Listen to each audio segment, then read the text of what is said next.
ಇನ್ನು ಮಂಡ್ಯದ ಕೆರಗೋಡು ಗ್ರಾಮದ ಹನುಮಧ್ವಜ ದಂಗಲ್ ಇದೀಗ ಕುಂದಾನಗರಿ ಬೆಳಗಾವಿಗೂ ವ್ಯಾಪಿಸಿದೆ. ಹಾಗಾದ್ರೆ ಬೆಳಗಾವಿಯಲ್ಲಿ ಏನಾಗ್ತಾ ಇದೆ ಬನ್ನಿ ರಿಪೋರ್ಟ್ ಅಲ್ಲಿ ನೋಡ್ಕೊಂಬೋಣ.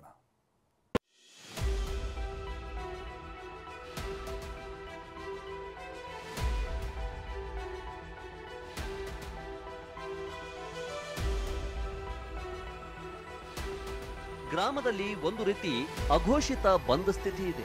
ಆತಂಕದಲ್ಲಿರುವ ಗ್ರಾಮಸ್ಥರು, ಊರು ತುಂಬ ಹೆಜ್ಜೆ ಹೆಜ್ಜೆಗೂ ಪೊಲೀಸರ ಸರ್ಪಗಾವಲು. ಇದು ಬೆಳಗಾವಿ ಜಿಲ್ಲೆ ಕಿತ್ತೂರು ತಾಲೂಕಿನ ಎಂಕೆ ಹುಬ್ಬಳ್ಳಿಗೆ ವ್ಯಾಪಿಸಿದ ಹನುಮ ಧ್ವಜದ ಕಿಚ್ಚು.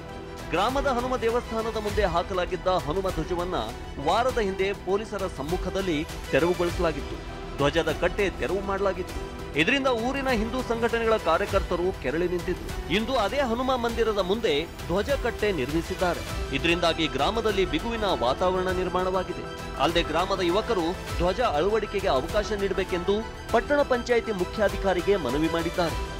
ಪಟ್ಟಣ ಪಂಚಾಯಿತಿ ವ್ಯಾಪ್ತಿಗೆ ಬರುತ್ತಿದ್ದು ನಾವು ಮೊದಲಿನಿಂದಲೂ ಅಲ್ಲಿ ಧ್ವಜಾರೋಹಣ ಮಾಡಿಕೊಂಡು ಬಂದಿದ್ದು, ಈಗಲೂ ಕೂಡ ಮೊದಲಿನಂತೆ ಅಲ್ಲಿಯೇ ನಮ್ಮ ಧ್ವಜಸ್ತಂಭವನ್ನು ಮಾಡಲು ಅವಕಾಶವನ್ನು ಮಾಡಿಕೊಡಬೇಕೆಂದು ಈ ಮೂಲಕ ತಮ್ಮಲ್ಲಿ ವಿನಂತಿಸಿಕೊಳ್ಳುತ್ತೇವೆ.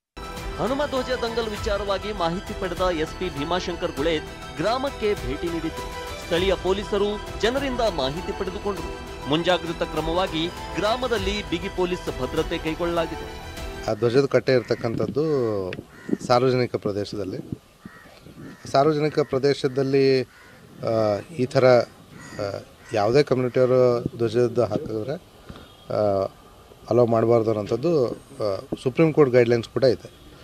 ಸೊ ಆ ಪ್ರಕಾರವಾಗಿ ನಾವು ಕ್ರಮ ತಗೊಳ್ತಾ ಇದ್ದೀವಿ. ಈ ಮಧ್ಯೆ ಗ್ರಾಮದಲ್ಲಿ ಹನುಮ ಧ್ವಜ ಕಟ್ಟುವ ಅಭಿಯಾನಕ್ಕೆ ಬಿಜೆಪಿ ಕರೆ ಕೊಟ್ಟಿದೆ. ಮನೆ ಮನೆಗೂ ಹನುಮ ಧ್ವಜ ಕಟ್ಟಬೇಕೆಂದು ಕರೆ ನೀಡಿ ಪಾದಯಾತ್ರೆಗೂ ಪ್ಲಾನ್ ಮಾಡಿಕೊಂಡಿದೆ. Bureau report, TV9.